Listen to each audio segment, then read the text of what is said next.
ईश्वर की कृपा से परावसु ब्राह्मण ने अपने मदपान का प्रायश्चित रत्नावती के दूध को पीकर किया। जैसा मैं नीतू पांडे टिप्स आप सबका स्वागत करती हूँ। एक छांदोग्य ब्राह्मण थे। छांदोग्य का मतलब होता है श्लोकों और छंदों का सही सही अर्थ जानने वाला। उनकी एक सुंदर सी कन्या हुई थी। वहीं पर शूद्रों के राजा नरेश के घर में भी एक सुंदर कन्या का जन्म हुआ। फिर जब दोनों थोड़ी बड़ी हुई तो दोनों कन्याओं में मित्रता हो गई और वह दोनों साथ साथ रहने लगी। ब्राह्मण जब अपनी कन्या के लिए वर ढूंढ रहा था तो ब्राह्मण कन्या ने यह बात राजकुमारी को बताई एवं कहा कि हम दोनों सखियां अलग हो जाएंगी। फिर राजा नरेश ने ब्राह्मण को कहा कि जहां हमारी पुत्री का ब्याह होगा वहीं तुम्हारी पुत्री का ब्याह वहां के पुरोहित से करा देंगे। इस पर ब्राह्मण ने यह कहते हुए कहा मना कर दिया कि हम अपने ही जाति ब्राह्मण के साथ पुत्री का विवाह करेंगे, अन्यथा नहीं। तब ब्राह्मण कन्या ने विवाह न करने का प्रण ले लिया एवं वह राजकुमारी रत्नावती के साथ ही रहने लगी। ऐसा कहा उस ब्राह्मण कन्या ने। इसके बाद ब्राह्मण अपनी पुत्री को छोड़कर वहीं चला गया। फिर राजकुमारी के लिए एक अच्छा सा रिश्ता आया और उसका विवाह दशान राक के राजा बृहद बल से हुआ। राजकुमारी के विदा होने पर वह ब्राह्मण कन्या भी उसके साथ चली गई। फिर उसी राज के एक गांव में उन्हीं दिनों चमत्कारपुर में विश्वावसु नाम से प्रसिद्ध एक नागर थे जो वेद वेदांगों के पारंगत विद्वान थे। उन्हें प्रौढ़ावस्था में एक पुत्र हुआ, यानी कि बहुत उम्र होने पर एक बेटा हुआ जो प्राणों के समान प्रिय था। उनका नाम परावसु था। वह युवावस्था प्राप्त होने पर इष्ट मित्रों के साथ वेदों का स्वाध्याय करने लगा। किसी समय माघ मास आने पर परावसु अपने अध्यापक के घर अध्ययन करता था। वह रात को भी वहीं रहता था। एक दिन आधी रात को वह चुपके से उठा और अपने सहपाठियों से छिपकर वेश्या के घर में जा उसी के साथ सो गया। जब थोड़ी सी रात बाकी रही तब उसे बड़े जोर की प्यास लगी। नींद के आलस में ही उठकर उसने चारपाई के नीचे रखे हुए वेश्या के मदिरा पात्र को उठा लिया और पानी के भ्रम से मदिरा को ही पी लिया, यानी शराब को पी लिया। मुंह में पड़ते ही उसे मद का ज्ञान हो गया और उस पात्र को फेंककर वह बहुत दुखी हुआ। उसके मन में बड़ी घृणा उत्पन्न हुई और वह इस प्रकार पश्चाताप करने लगा, अहो, मैंने नींद के आलस में यह कैसा पाप कर्म कर डाला। जल के धोखे में अत्यंत निंदित मद को मुंह में डाल लिया। क्या करूं, कहाँ जाऊं, कैसे मेरी शुद्धि होगी। अब मैं इसके लिए अत्यंत दुष्कर प्रायश्चित करूंगा। एक ब्राह्मण का ब्राह्मणत्व ही सबसे ज़्यादा मायने रखता है। मन ही मन ऐसा निश्चय करके प्रातः काल उसने शंख तीर्थ में जाकर शिखा सहित मुंडन कराया और स्नान किया। उसके बाद शीघ्र ही उस स्थान पर गया जहाँ वेद विद्यालय में ये शिष्यों सहित उपाध्याय वेद मंत्रों का पाठ कर रहे थे। वहां सुनकर परावसु दूर ही बैठा। उनके सहपाठियों ने जब उसे दाढ़ी मूछ से रहित देखा तब वे हंसी करते हुए हाथों में से बार बार उसके मस्तक पर ठोकने लगे। उपाध्याय ने उसे इस दशा में देखकर आदरपूर्वक पूछा, वत्स, तुम ऐसा क्यों कर रहे हो? आओ मेरे निकट बैठो, बताओ किसने तुम्हारा अपमान किया है। परावसु बोला, गुरुदेव, अब मैं आपकी सेवा के योग्य नहीं रहा। वेश्या के घर में गया था, वहां अपना कमंडल समझकर उसे मदिरा पात्र को मुंह में लगा लिया।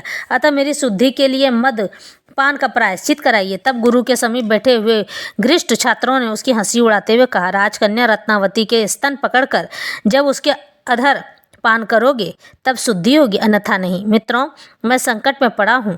यह मेरे साथ परिहास का समय नहीं है।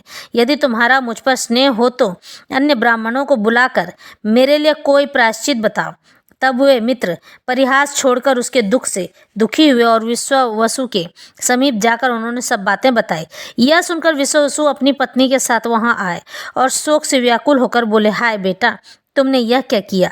परावसु ने अपना सब वृत्तांत कह सुनाया और अपना विचार प्रकट किया। मैं अपनी शुद्धि के लिए प्रायश्चित करूंगा। तब विश्वावसु ने वेदों तथा धर्मशास्त्रों के विद्वान ब्राह्मणों को बुलवाया। परावसु ने हाथ जोड़कर खड़े हो आदि से ही अपना सब वृत्तांत उनको बताया। मैंने रात में अपना कमंडलू समझकर वेश्या के मदिरा पात्र को मुंह में लगा लिया था, अतः मुझे यथा योग्य प्रायश्चित दें जिससे मेरी शुद्धि हो। यह सुनकर स्मृति के ज्ञाता विद्वानों ने धर्मशास्त्र देखकर जो ब्राह्मण जानबूझकर मदिरा पान करता है वह उस मदिरा के बराबर सुवर्ण को आग में तपाकर पी जाए तब वह शुद्ध हो जाता है, और यदि अनजान में वह मदिरा पी लेता है तब उतना ही घी आग में खूब तपाकर पी ले तभी उसकी शुद्धि होती है। यही प्रायश्चित है, यदि तुम कर सको तो करो। परावसु बोला, मैंने एक कुल्ला मदिरा पी लिया है, अतः उतना ही घी आग में अच्छी तरह तपाकर पी लूँगा। यह सुनकर विश्ववसु अत्यंत दुखी हो ब्राह्मणों से बोले, ब्राह्मणों, मैं इस पुत्र की शुद्धि के लिए सर्वस्व दे दूंगा, परंतु ऐसा प्रायश्चित किसी प्रकार भी न करने दूंगा। पिता का यह वचन सुनकर पुत्र ने कहा, पिताजी स्नेह छोड़िए, मेरे प्रायश्चित में विघ्न न डालिए। मैंने निश्चय कर लिया है कि प्रायश्चित अवश्य करूंगा। तब पुरावसु की माता बोली, बेटा, यदि तुम्हें शुद्धि के लिए प्रायश्चित करना ही है तो मैं ही पहले पतिदेव के साथ तुम्हारे सामने अग्नि में प्रवेश कर जाती हूँ। तुम्हें अग्नि के समान खौलते हुए घी पीकर मरते नहीं देख सकूंगी। पिता ने भी कहा, बेटा, तुम्हारी माता ने जो कुछ कहा है वही मैं भी चाहता हूँ। सूत जी कहते हैं, यह सब वृत्तांत सुनकर उनके हितैषी लोग आए और पुरावसु को प्रायश्चित से निवृत्त होने के लिए समझाने लगे। तब वे पिता पुत्रों में से किसी को भी प्राण त्यागने के निश्चय से न डिगा सके।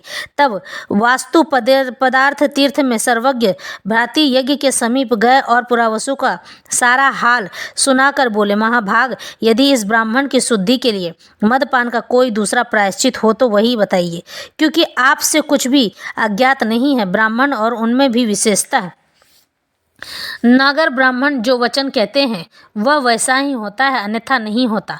वेद विद्यालय में बैठे हुए नागर ब्राह्मणों ने परिहास में जो कुछ कहा है वह किसी प्रकार अन्यथा नहीं किया जा सकता।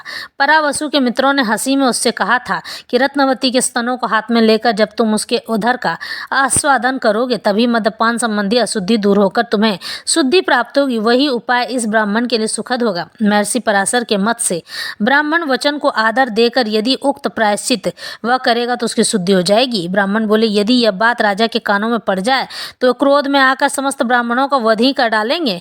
भ्राति यज्ञ ने कहा, अनर्थ नरेश बड़े नीतिमान, विज्ञ, धर्मात्मा, सर्वशास्त्र निपुण तथा देव ब्राह्मणों के भक्त हैं, अतः सब प्रकार मेरे साथ उनके घर चलें। किसी मध्यवर्ती पुरुष को आगे रखकर उसी के मुख से परावसु के मदपान का वृत्तांत, उसके मृत्यों की हास मिश्रित वार्ता, यानी कि जो हंस रहे थे, पराशर स्मृति का वचन आदि कहलवाएं।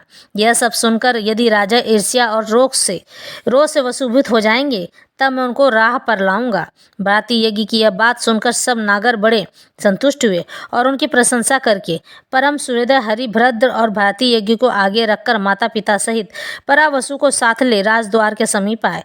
द्वारपाल ने जाकर राजा को उन सबके आगमन की सूचना दी। राजद्वार पर ब्राह्मणों का शुभागमन सुनकर अनर्थ नरेश ने पुरोहित के साथ आगे आ उनकी अगवानी की। तत्पश्चात भारतीय यज्ञ हरिभद्र तथा अन्य 4000 ब्राह्मणों के लिए क्रमशः अर्धपाद, मधुपर्क और विष्टर आदि निवेदन किए। फिर उन सबके शुभाशीर्वाद प्राप्त कर शुभा मंडप में आए तथा सबको क्रमशः सोने के सिंहासन पर बिठाया। सबके बैठ जाने पर राजा स्वयं भूमि पर बैठे और हाथ जोड़कर बोले, मैं धन्य हूँ, मुझ पर आप लोगों की बड़ी कृपा है जिससे आज मेरे घर पर समस्त नागर ब्राह्मणों का समुदाय उपस्थित हुआ है। आप लोग इस सेवक को आज्ञा दें, मैं आपकी क्या सेवा कर सकता हूँ। तब हरिभद्र ने जिस प्रकार उसने मदिरा पान किया था, जैसा उसके साथ मित्रों ने प्रयास कहा, इस प्रकार तपाए हुए घृत पीने को प्रायश्चित बताया गया।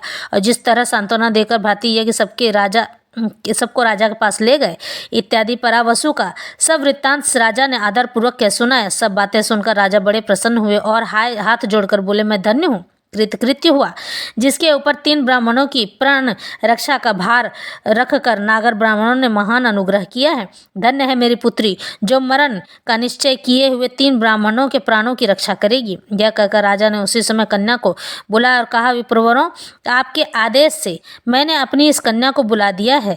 अब परावसु भारतीय यज्ञ के बताए अनुसार कार्य करें। तब भारतीय यज्ञ ने परावसु को बुलाकर उस कन्या के सामने कहा, यदि तुम इस कन्या के अधर का स्पर्श करते हुए अपने मन से इसे माता मानोगे तो अवश्य तुम्हारी शुद्धि हो जाएगी। यदि आसक्त होकर अधर पान किया यानी स्तन पान किया तो तुम्हारे मुंह से खून भर आएगा, और यदि तुम्हारा भाव शुद्ध होगा तो मुंह में दूध भर जाएगा। इसमें संदेह नहीं है। यदि तुम्हारे पीने पर इसके स्तनों में दूध उतर आए तो तुम्हारी शुद्धि मानी जाएगी, यदि रक्त निकला तो शुद्धि नहीं मानी जाएगी। परावसु से ऐसा कहकर भारतीय यज्ञ ने राजकुमारी से कहा, बेटी, तुम इसे पुत्र की भांति देखो जिससे तुम्हारे ओष्ठ का स्पर्श करके अशुद्ध हो जाए। तुम्हारे स्तनों के स्पर्श से इसके सखाओं ने शुद्धि बताई है, यदि ऐसा नहीं हुआ तो इसकी मृत्यु हो जाएगी। बहुत अच्छा कहकर राजकन्या ने लजाते हुए परावसु से कहा, बेटा आओ और मातृत्व का आश्रय लेकर आत्मशुद्धि के लिए प्रायश्चित करो। मैंने तुम्हें अपना पुत्र मान लिया है। परावसु ने रत्नावती को अपनी माता मानकर उसके समीप आ सबके देखते देखते उसके स्तनों का स्पर्श किया। स्पर्श करते ही उन स्तनों से दूध की 2 धाराएं बह निकली। फिर ज्यों ही उसके ओष्ठ का स्पर्श किया तो ही वहां से भी दूध प्रकट हो गया। यह देखकर सब ब्राह्मण प्रसन्न होकर बोले, अब यह ब्राह्मण शुद्ध हो गया है। परावसु ने रत्नावती की परिक्रमा करके कहा, माँ तुम पुत्र वत्सला माता हो। यह महान आश्चर्य की बात देखकर अनर्थवर्त नरेश को बड़ा विस्मय हुआ। उन्होंने प्रायश्चित देने वाले भ्रातृ यज्ञ की प्रशंसा करते हुए कहा, अहो मैं बड़ा सौभाग्यशाली हूँ जिसके घर पर ऐसे महान नागर ब्राह्मण पधारे हुए हैं तथा मेरे आज्ञा के अधीन रहने वाली यह मेरी पुत्री भी महासती परम सौभाग्यशालिनी एवं सत्य तथा सदाचार से संपन्न है। ये परावसु भी साधारण ब्राह्मण नहीं है।